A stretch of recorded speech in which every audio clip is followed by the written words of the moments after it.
Elon Musk, the world's richest man, continues to breed and breed and breed. And buried in yesterday's story of the absolute shit show in the Oval Office, Elon Musk announces his 14th child weeks after baby number 13 was revealed via Twitter when the baby mama couldn't get a hold of him for health care for the child.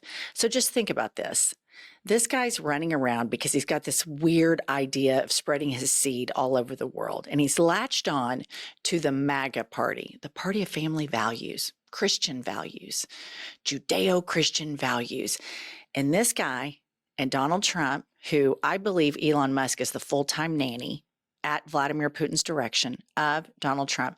These guys have all these kids and all these baby mamas, and you don't have to imagine how badly Fox News would react if a black man in leadership behaved the same way. But we have to remember, while Elon Musk, the world's richest man, why is he so rich? Seth, put up the next slide. Here's a meme, and this is true. My businesses have received 40 billion, listener, in government subsidies, but I'm getting the veterans suicide hotline at the VA because we can't afford it. So all of you triple MAGA voters who have American flags flying outside, and you have, when you go to an event and it's the national anthem, you stand up and you support the troops. You know that you own your triple Trump vote. You own the dismantling of the United States military and all of these veterans that fought for your freedom. Donald Trump and J.D. Vance just realigned 80 years worth of alliances where veterans fought to make this place a democracy. They just realigned every single bit of it in the Oval Office. So now you are exposed for your faux support, your complete fake support of the troops and of the veterans. Because if you're still a big MAGA thumper right now, you're not supporting the veterans. But I think it's important to also segue here that this country has a problem listening to women. And in 2016, Hillary Clinton told us exactly what Trump would do. And you have to remember, she was the Secretary of State. She was a United States Senator. She's seen more than any of us have ever seen regarding the compromising situation between Putin and Trump. But let's listen to this debate back from 2016. Because he'd rather have a puppet as president of the United States. No puppet. And it's pretty clear. You're the puppet. It's pretty clear you won't admit that the Russians have engaged in cyber attacks against the United States of America, that you encouraged espionage against our people, that you are willing to spout the Putin line, sign up for his wish list, break up NATO, do whatever he wants to do, and that you continue to get help from him because he has a very clear favorite in this. She was right. She was 1,000,000% right. He is a puppet. And what happened in the White House, in the Oval Office with Zelensky, nobody on the planet is happier than a weak Russia. We have waved the white flag. This is the weakest American president we have ever seen. But half the country will not listen to women because they're sexist, and they would rather have this orange pig in office than listen to women. But let's listen to another woman who warned us just a few months ago. Kamala Harris, play the clip. I believe the reason that Donald Trump says that this war would be over within 24 hours is because he would just give it up. And that's not who we are as Americans. Let's understand what happened here. I actually met with Zelensky a few days before Russia invaded, tried through force to change territorial boundaries, to defy one of the most important international rules and norms, which is the importance of sovereignty and territorial integrity. And I met with President Zelensky. I shared with him American intelligence about how he could defend himself. Days later, I went to NATO's eastern flank, to Poland and Romania. And through the work that I and others did, we brought 50 countries together to support Ukraine in its righteous defense.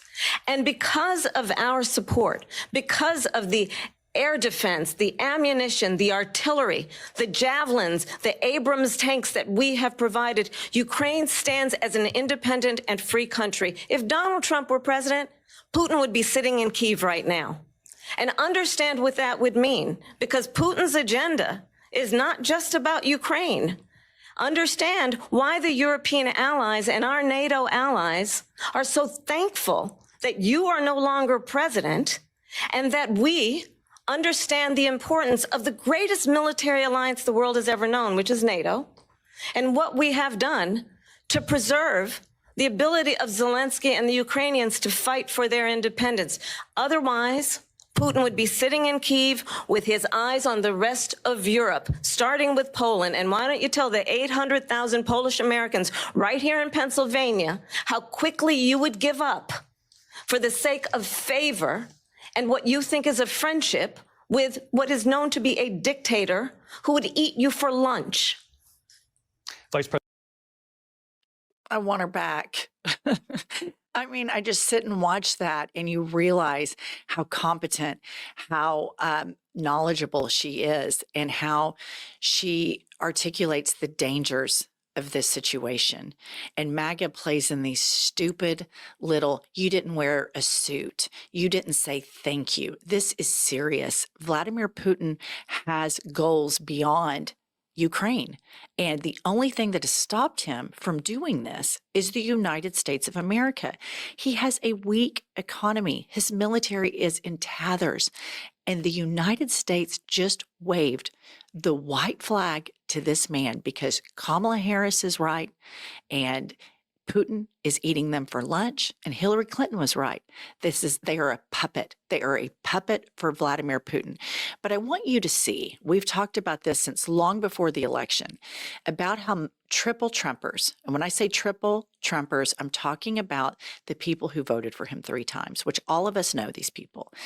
There has to be an appetite for cruelty in their DNA in order for them to continue doing this, because the body of evidence surrounding Trump and everything he says, and you don't have to listen to one other media, you can only listen to his words, and you know immediately this guy is not very bright and he is cruel. And so he has surrounded himself with like-minded sycophants. And in the Oval Office, we had Marjorie Taylor Greene's boyfriend start trying to berate Zelensky over wearing a suit. Meanwhile, Elon Musk goes around looking like a nut with impunity all of the time, and they don't say a word to him about it. But I'm going to play this clip again, and I want you to watch 2 things on the sofa. J.D. Vance's smile and laughter as somebody is being cruel and demeaning and immature and childish towards the president of Ukraine, a war hero for that country, a leader in democracy. And then I want you to watch the reaction of Marco Rubio, who knows better, and they're sitting right on the sofa next to each other. And for those of you that are listening, I'll describe it after we play the clip. For President Zelensky, why don't you wear a suit? Why don't you wear a suit? Watch J.D. Vance. In this country's office. See him laughing? He thinks that's a real knee slapper. Do you own a suit? Look at Marco. Yeah, problems. Look at the juxtaposition of those 2 men. I don't have. Look at that. Okay, stop. Here's what we have. We have the people who are surrendering to Putin because they want all of the autocrats to align. They don't want democracy anymore. And that's J.D. Vance. And then you have all of the people that are surrendering to all of this, like Marco Rubio, because either they're compromised, they've been bought out, or they're just completely castrated beyond all comprehension. And where Marco Rubio is right there, lots and lots and lots of senators, Republican senators, and Republican House of Representatives are right there. And the Democratic leadership needs to start targeting these potential people to flip, to stand up for democracy, instead of these impotent interviews where we're acting like this isn't happening right now, because we play 2 different games. They go in, and within 6 weeks, they have waved a white flag to Russia and said, basically, we're on your side now. We're no longer going to support Ukraine. You can march right into Kyiv. And then we're sitting around waiting for the midterms. we play two different games here. And the Democrats, this is a historical moment that we are living in. And it's time for Democratic leadership to stand up and fight. And if Schumer and Hakeem Jeffries can't do it, step aside. Quit playing the old games, because this is a post-bipartisanship era. This is save democracy era. And I don't think, and I don't know if any of you all think, that the Democratic leadership is taking this seriously. Now, there is Bernie, there is AOC. We do have Eric Swalwell, Jasmine Crockett, Chris Murphy. I've seen some. They're the ones who are speaking out. And if everybody in the Democratic leadership can't join them, we are going to be up a river without a paddle. And that's putting it as nicely as possible. But I want to play you one last thing. Throughout all of this, remember, Trump was going to deport sex traffickers. He was going to clean it up. We weren't going to let criminals, other countries' criminals, run around recklessly in the streets of the United States of America. And he jockeyed and campaigned for the Tate brothers, who are horrible sex traffickers, to come to Florida. And I couldn't understand why. And let's play this whole clip from a couple of years ago. And here is Andrew Tate. And I'm very close to the Trump family. I know them well. And I spoke to Barron after the incident. And I look forward to, once I am free, being with Donald Trump in person and reminding him that he's a bulletproof badass. This is the attorney for President. Bravo, Melania and Donald, that you've raised your son Barron to talk to Andrew Tate. And you have the audacity, all of you triple Trumpers have the audacity to lecture us on family values and Christian values and morality. Are you kidding me? I have two sons, and if my sons were talking to Andrew Tate, I mean, I would pick up a mountain, move it, and go get them all of the mental health help they would need.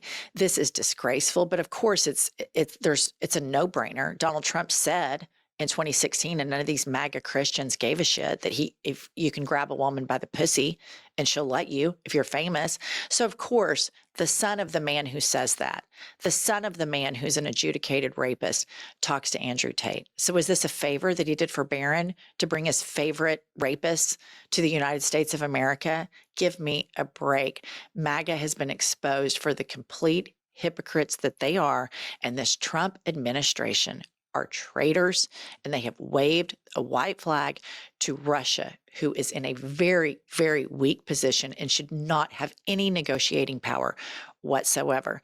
Okay, guys, thanks for bearing with me while Pumps is in Vegas. She will be back with me on Monday.